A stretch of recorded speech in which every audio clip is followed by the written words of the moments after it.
10년 전 저는 형과 연을 끊었습니다. 가족장에도 오지 말라며 돌아선 그날 이후 다시는 얼굴을 볼 일이 없을 줄 알았죠. 그런데 얼마 전 우리 회사에 신입사원으로 한 청년이 들어왔습니다. 이름을 듣는 순간 숨이 멎는 줄 알았습니다. 그 아이는 의절한 형의 아들이었습니다. 안녕하세요. 황혼의 감정을 들려주는 채널 황혼의 비밀연애입니다. 이야기가 궁금하시다면 구독과 좋아요, 알림 설정까지 꼭 부탁드릴게요. 그럼 오늘의 이야기 시작하겠습니다. 10년 전 저는 형과 연을 끊었습니다. 어머니가 세상을 떠나시고 장례식장에서 우리는 말 그대로 폭발하고 말았습니다. 장지 문제를 두고 의견이 갈리면서 감정이 상한 우리는 결국 거칠게 싸우게 되었죠. 형은 저를 바라보며 냉정하게 말했습니다. 이제 너랑 나 아무 사이 아니야. 가족도 아니니까 다시는 내 앞에 나타나지 마. 그 말에 저도 지지 않았습니다. 그래. 나도 더 이상 너 같은 형 필요 없어. 장례를 치르고 난 뒤 저는 형의 번호를 지웠습니다.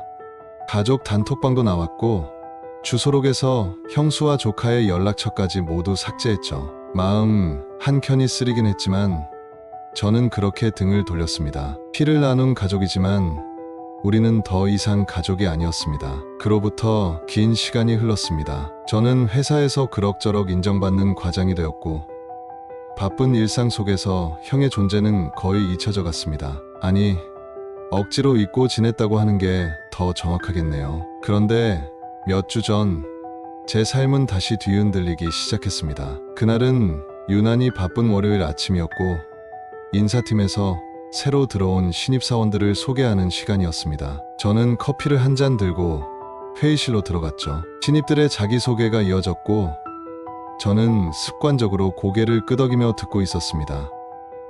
신입사원 김서준입니다. 잘 부탁드립니다. 그 순간 제 귀가 의심스러웠습니다. 이름을 듣는 순간 심장이 쿵 내려앉았습니다. 고개를 들었고 그 아이의 얼굴을 보는 순간 온몸이 굳어버렸습니다. 그 아이는 바로 제 조카였습니다. 의절한 형의 아들, 어릴 적 자주 안아주던 그 아이. 6살 무렵 마지막으로 본 그 아이가 이제는 한 회사의 신입사원이 되어 제 앞에 서 있었습니다. 그는 저를 전혀 알아보지 못했습니다. 당연했겠죠. 6살의 기억은 흐릿할 테니까요. 하지만 저는 단번에 알아볼 수 있었습니다. 그 눈빛, 그 코, 그 인매, 형을 꼭 닮은 얼굴, 그리고 무언가 더 부드럽고 따뜻한 기운이 느껴지는 그 모습은 분명 형수님의 흔적도 간직하고 있었습니다. 순간 세상이 조용해졌습니다. 사람들의 목소리도 회의실의 공기도 다 들리지 않았습니다. 시간이 멈춘 듯 했죠. 하지만 저는 내색하지 않았습니다. 그저 서류를 넘기며 고개만 끄덕였을 뿐입니다. 그리고 속으로 수없이 다짐했습니다. 아무 일도 없던 것처럼 지내자. 절대 들키지 말자.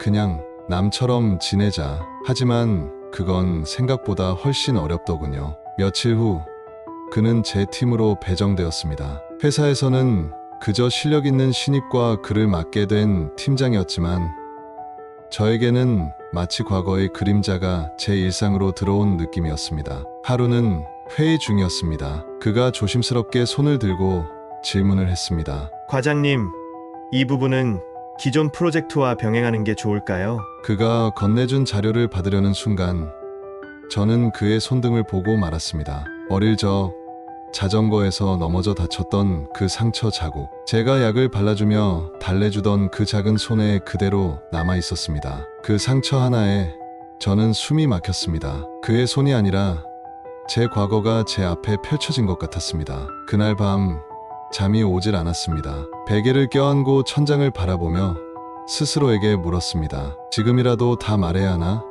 아니면 끝까지 모른 척해야 하나? 하지만 운명은 늘 예상치 못한 순간에 다가오는 법이죠. 그날은 야근이 길었습니다. 사무실엔 저와 그 아이 단 둘만 남아 있었습니다. 그는 저를 힐끗 보더니 조심스럽게 말을 꺼냈습니다. 과장님, 혹시 실례가 안 된다면 하나만 여쭤봐도 될까요? 저는 놀란 마음을 감추며 대답했습니다. 그래요. 뭔데요? 그는 잠시 머뭇거리다 말했습니다. 혹시 김도연 과장님, 제 삼촌 되시나요? 그 순간 저는 온몸에 소름이 돋았습니다. 그 아이는 고개를 숙이고 있었지만 그 눈빛 속엔 두려움과 기대가 동시에 담겨 있었습니다. 어머니가 어릴 때 이야기해 주셨어요. 삼촌이 계셨는데 예전엔 정말 잘 놀아주시고 많이 안아주셨다고요. 제가 기억은 잘 안 나지만 이상하게 익숙한 느낌이 들었어요. 저는 아무 말도 할 수 없었습니다. 그냥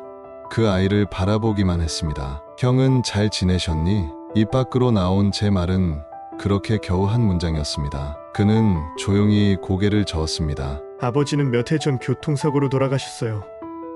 어머니도 병으로 작년에 돌아가셨고요.